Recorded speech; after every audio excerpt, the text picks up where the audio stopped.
All right, thank you, James. Tonight, Carbon Cliff is trying to solve a problem it has deep beneath the village. It has 4 wells for drinking water, but for years, one of them has contained traces of radium. Now, News 8's Jenna Webster tells us how the village will transform an old building into a new treatment plant. It's new tonight on News 8 at 10.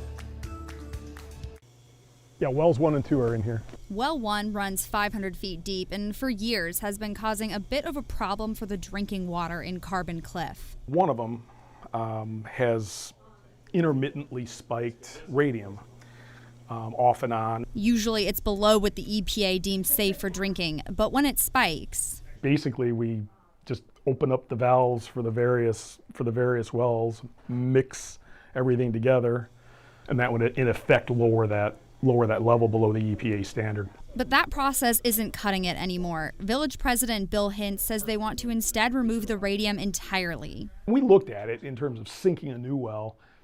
Again, there would have been no guarantees that we wouldn't run into the same situation. We didn't want to risk losing a well and then being undersupplied in terms of the water that we supply to the residents. That's where the new water treatment plant comes in. A pipe is going to run underground through here from the well house over to here in the old Village Hall building. We had no idea what we were going to do with the old Village Hall, so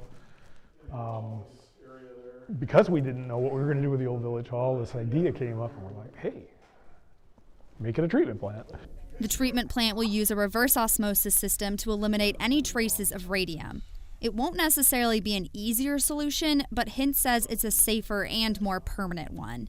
In Carbon Cliff, Jenna Webster, WQAD, News 8. And Carbon Cliff has actually been planning this project for the last 5 years. Construction was supposed to be finished last August, delayed due to COVID. Now they're hoping construction will begin this spring. The village receiving a $2 million loan from the USDA to build that new water treatment plant.